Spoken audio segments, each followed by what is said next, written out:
Tonight, I want to turn to another topic. It's one highlighted by our nonprofit partners at Investigative Post in an article over the weekend. A study from UB came out this past week looking at the situation for Buffalo's Black residents in terms of things like employment, health, education, and poverty. And this was a follow-up to a study on this same topic done in 1991. And what it found was that not only have things not gotten better for the Black community, things have actually gotten worse in those 31 years. So what can we take away from this? We're going to bring in Mark Shear, a reporter at IP, to talk about this with us. Thanks, Mark, for being here. Thank you, Kate, for having me. And we want to talk first about just the results of this study. What did researchers actually find?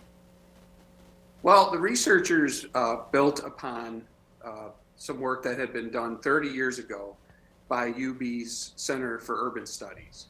And that study found that if you lived in Buffalo and you were a Black resident, you suffered from a lot of things like high poverty, high unemployment, lack of educational attainment, and that sort of thing. This study, 30 years later, looked at many of the same things and found basically the same results.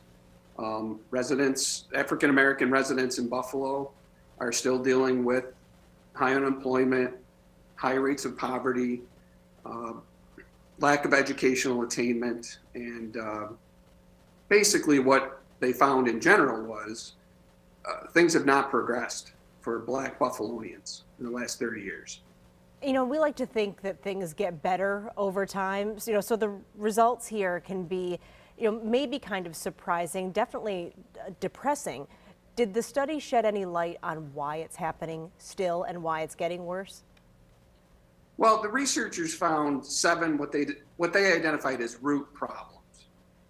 There are a lot of things that we've heard for many, many years. Things like residential segregation, things like lack of development on the east side is something that was really highlighted in this report.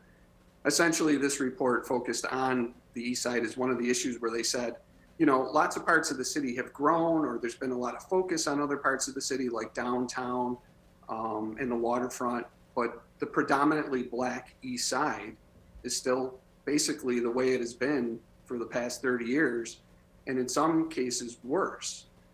The main researcher on this project, Dr. Henry Taylor Jr., he found that one of the most shocking things for him was the lack of educational attainment component. And what he found is many Black residents over 25 have some college experience, but they had not obtained their college degree.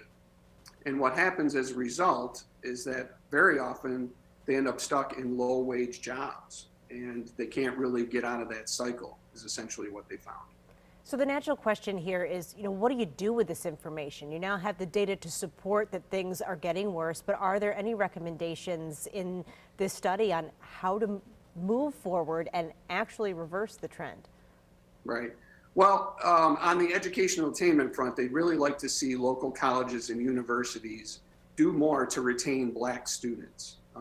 Or try to get students who maybe left college to come back and finish their degrees, because if you get a degree, chances are good you're going to have a higher wage, which is what, that would be very helpful in this case.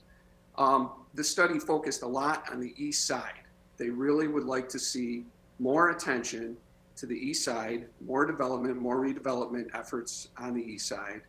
And essentially, the bottom line here, though, for them was this study was done 30 years ago, essentially, and there were guidelines and recommendations then that researchers found weren't followed at all. And what they would really like to see is that city leaders today pick up where this study has taken them and just kind of follow those recommendations and start really just sort of addressing the problem.